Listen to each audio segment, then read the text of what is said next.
নমস্কার। নভেম্বর মাসের রাশিফল একটু লেট হলো আপনাদের কাছে রাশিফল বলতে। সবসময় কাজের ব্যস্ততা থাকে তো, তাই জন্য রাশিফল বলতে একটু এই মাসটা লেট হয়ে গেল। যাই হোক, সামনের মাসে আর এরকম হবে না। নভেম্বর মাসে আমরা অনেকগুলো গ্রহের সঞ্চারে অনেক পরিবর্তন দেখতে পাবো। যেমন আমরা বৃহস্পতির পরিবর্তন দেখব। বৃহস্পতি গ্রহ বক্রী হবে 11ই নভেম্বর।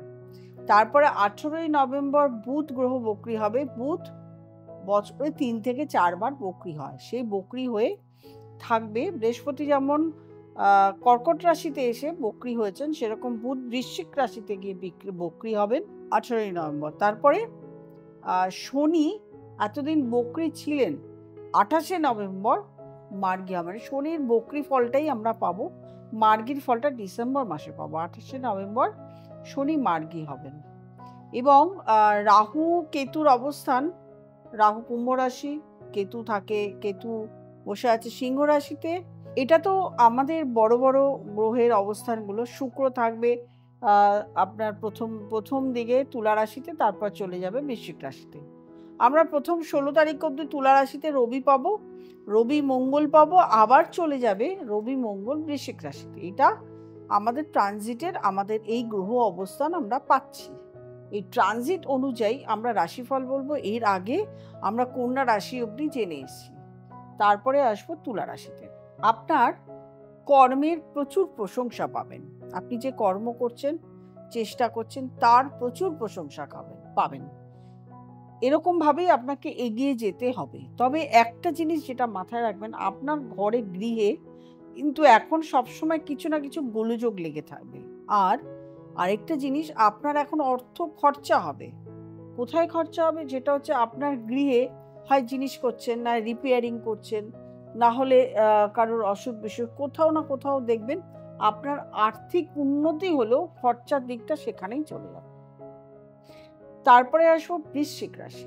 বৃশ্চিক রাশির জাতক জাতিকাদের এই সময়টা খুব হিসাব নিকাশ করে চলতে হবে। আপনি এই সময়টাকে কাজে লাগিয়ে নিজের একটা পরিচয় তৈরি করে নিতে পারবেন। এই সময়টাকে কাজে লাগাতে হবে। বুধ বক্রী হচ্ছে, লগ্নে আছে, রবি আসবে, মঙ্গল আসবে। এই সময়টাকে কাজে লাগিয়ে একটা নিজের জায়গায় পৌঁছানোর চেষ্টা করুন। বৃশ্চিক রাশির জাতক জাতিকাদের এই সময়টা কিছু কিছু শারীরিক প্রবলেম আসলেও স্থিতিশীল, সেটা ট্রিটমেন্টে ঠিক হয়ে যাবে। তবে জাতক জাতিকাদের কিন্তু এখন এই সময়টা মোটামুটি ভালোর দিক। কর্মে উন্নতি আছে, আপনার যারা এডুকেশন করছে তাদেরও উন্নতি আছে, বিবাহের যোগাযোগ আসবে, আপনার কর্মের জায়গায় ভীষণ মানে সফলতা, আপনার কাজের প্রশংসা করবে। তবে কখনো আপনি শর্টকাট প্রসেস নেবেন না। যেটা করবেন সেটাকে ঠিকঠাক ওয়েতে করবেন। মানে তাড়াতাড়ি তাড়াহুড়ো করে ফেললাম, যেটা 10 দিনে করার 10 দিনেই করার চেষ্টা করবেন। যতটুকু কর্ম, যতটুকু শ্রম দিতে হবে সেটাই করার চেষ্টা করবেন। এরপরে আসবে ধনুরাশি। ধনুরাশির ঢাইয়া চলছে, এটা আমরা প্রত্যেকেই জানি। ধনুরাশির জাতক জাতিকাদের পায়ে চোট আঘাত আসতে পারে, দাঁতের সমস্যা আসতে পারে, এই সমস্যাগুলো কিন্তু আসবে। এছাড়া ধনুরাশির জাতক জাতিকাদের যাদের লোন চলছিল, অনেক টাকার লোন হয়ে গেছিল, তাদের কিন্তু আর্থিক উন্নতি হবে। লোনটা আস্তে আস্তে ধীরে ধীরে দেখবেন যে মেটানোর জায়গাতে যাচ্ছে। মানে আপনি লোনটা মেটানোর চেষ্টা এই সময়টা করা শুরু করছেন। তাছাড়া ধনুরাশির জাতক জাতিকাদের একটা জিনিস, যে গৃহে সমস্যা হবে, দাম্পত্য সমস্যা হবে, এইগুলোকে একটু মেনটেন করতে শিখুন, একটু ধৈর্য রাখুন, দেখবেন সমস্যা থেকে বেরিয়ে আসতে পারবেন। তারপরে আসবো মকর রাশি। মকর রাশির জাতক জাতিকাদের কথাবার্তায় লাগাম দিতে হবে, প্রচুর লাগাম দিতে হবে। মকর রাশির জাতক জাতিকারা যদি কথাবার্তায় লাগাম দেন, আপনাদের আর্থিক দিকে সচ্ছলতা, কোনো অভাব থাকবে না, সচ্ছল হবে, আর্থিক উন্নতির জায়গাটা পৌঁছাবেন। আস্তে আস্তে ভালো ভালো লোকের সঙ্গে কানেক্টিভিটি হবে, যোগাযোগ হবে। আপনাকে কেউ এসে কেউ এসে একটা হেল্প করবে, আপনি কোনো লোকের সাহায্যে একটা ভালো জায়গায় পৌঁছতে পারবেন। এরপরে আসবো কুম্ভ রাশি। কুম্ভ রাশির জাতক জাতিকাদের আপনাদের এই সময়টা মাথা ঠান্ডা রাখতে হবে। শুধু মনে মনে ঘরে বসে প্ল্যান করছেন, তা করলে হবে না। প্ল্যান কষে সময়টাকে নষ্ট করলে হবে না, প্ল্যান কষে সেটাকে কাজে লাগাতে হবে। তাহলেই কিন্তু আপনি এডুকেশন এবং আপনার কেরিয়ার দুটো দিকেই আপনি সাকসেস পাবেন।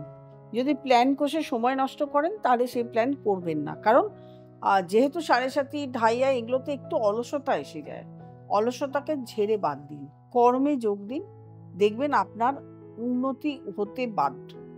চাকরি চেষ্টা করবেন, আপনার কর্মজগতে অনেক সাকসেস আছে, ভালো চাকরি, ভালো জব, ভালো এডুকেশন, সমস্ত কিছুর প্রাপ্তি আছে। তারপরে আসবো মীন রাশি।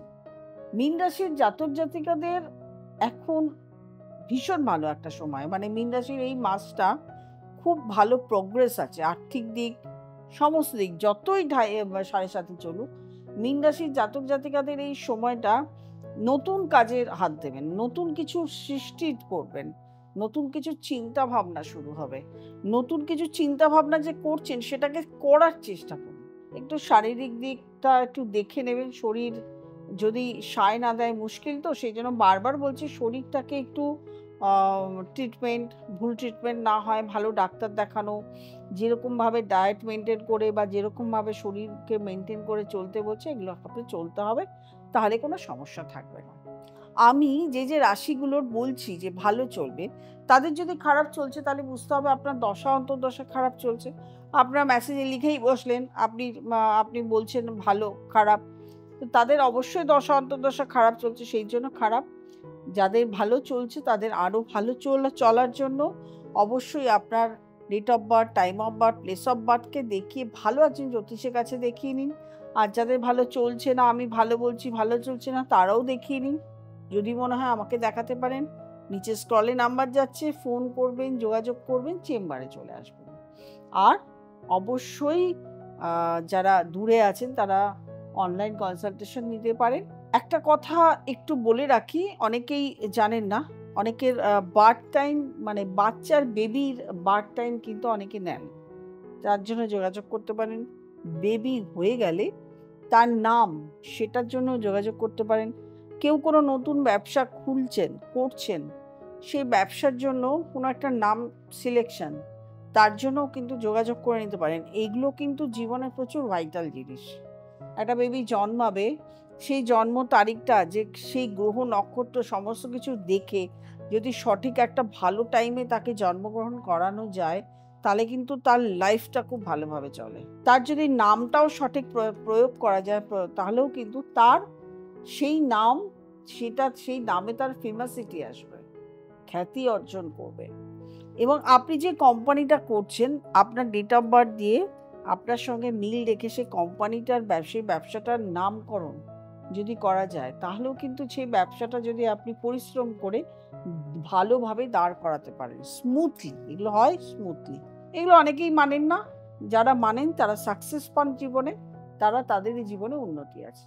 যারা নতুন প্রোগ্রাম দেখছেন তারা অবশ্যই সাবস্ক্রাইব করবেন, লাইক করবেন, কমেন্ট করবেন, শেয়ার করবেন এবং নোটিফিকেশন অল বেলটি প্রেস করতে ভুলবেন না। প্রত্যেকে ভালো থাকবেন, আনন্দে থাকবেন। নমস্কার।